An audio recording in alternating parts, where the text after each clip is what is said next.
Hola a todos. Por mi seguridad no les diré mi nombre, en su lugar les contaré mi experiencia aterradora en The Land of Fun. ¿Alguna vez han oído hablar del SCP-993, también conocido como Bobble el payaso? Bueno, déjenme decirles que lo he experimentado en persona. Hace unos meses, recibí una invitación misteriosa a un parque de atracciones llamado The Land of Fun.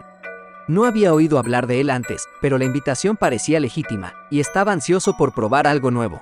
A medida que me acercaba al parque, noté que algo estaba fuera de lugar. El cielo parecía oscurecerse y una niebla espesa se extendía por el suelo. Cuando finalmente llegué al parque, vi a Bobble el payaso deambulando por los terrenos. Él me saludó con una sonrisa malvada y se acercó a mí. En ese momento, supe que había cometido un error al venir aquí. Bobble me llevó a una atracción llamada The Funhouse, que parecía normal desde afuera, pero en su interior era una pesadilla. Las paredes parecían moverse y los espejos reflejaban imágenes distorsionadas de mí mismo. Y por supuesto, Bobble estaba allí conmigo, siempre acechando. A medida que avanzábamos por el Funhouse, Bobble comenzó a mostrar sus verdaderos colores. Se movía rápidamente, apareciendo y desapareciendo, y a veces me parecía ver más de un Bobble. Su risa se volvió más siniestra y pronto me di cuenta de que no era el único visitante atrapado en este lugar. Traté de huir, pero las salidas estaban bloqueadas. Bobble parecía disfrutar de mi sufrimiento y lo único que podía hacer era seguir avanzando a través del parque. Cada vez que pasábamos por una atracción, me daba cuenta de que alguien había estado allí antes que yo, pero habían desaparecido sin dejar rastro. Finalmente, después de lo que pareció una eternidad, llegué a la salida del parque. Pero antes de que pudiera escapar, Bobble me agarró y me susurró al oído: "Nunca podrás escapar de The Land of Fun". Ahora, cada vez que cierro los ojos, todavía puedo escuchar su risa y siento que estoy siendo arrastrado de regreso a The Land of Fun.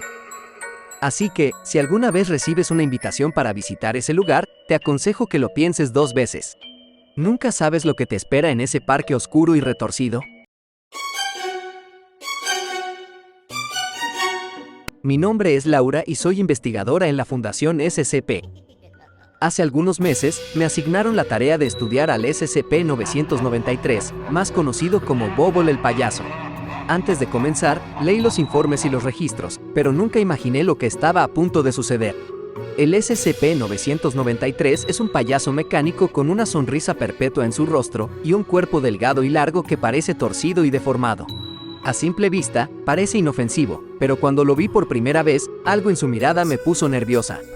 Mi primer día de trabajo con el SCP-993 fue normal. Entré en la cámara de contención y Bobble estaba en su caja, tal como lo habían dejado el día anterior. Comencé a hacer algunos análisis y pruebas, y todo parecía estar bajo control. Pero cuando se acercó la noche, las cosas comenzaron a ponerse extrañas. Fui despertada por un sonido extraño proveniente de mi teléfono. Cuando lo agarré, vi que había una imagen en la pantalla. Era la cara de Bobble, su sonrisa parecía estar aún más grande que antes. Me quedé paralizada de miedo, no podía creer lo que estaba viendo. En los días siguientes, las cosas empeoraron. La imagen de Bobble seguía apareciendo en mi teléfono, incluso cuando estaba apagado. Comencé a tener pesadillas y a escuchar risas de payasos en mi cabeza, incluso cuando estaba despierta. Pero lo peor estaba por venir. Una noche, cuando estaba trabajando en la cámara de contención, escuché un sonido detrás de mí. Me di vuelta y vi a Bobble, parado detrás de mí. Su sonrisa parecía aún más grande de lo que recordaba. Me puse a gritar y corrí hacia la puerta, pero Bobble me agarró por el cuello y me arrastró hacia él. No recuerdo mucho de lo que pasó después. Solo sé que desperté en el hospital de la Fundación SCP, con lesiones graves en mi cuello y espalda. Nunca volví a trabajar con el SCP-993 después de ese incidente, pero la imagen de Bobble, su sonrisa y risa, me siguen persiguiendo en mis pesadillas. Desde ese día, he aprendido a respetar la peligrosidad del SCP-993 y a temer su capacidad para manipular nuestras mentes. Nunca sabes cuándo Bobble te está mirando, esperando para hacerte su próxima víctima. Con estas 2 historias sobre encuentros con el SCP-993 o Bobble el payaso, hemos llegado al final de este video. No olvides suscribirte y activar la campanita de notificaciones, y sin nada más que decir, hasta otro video.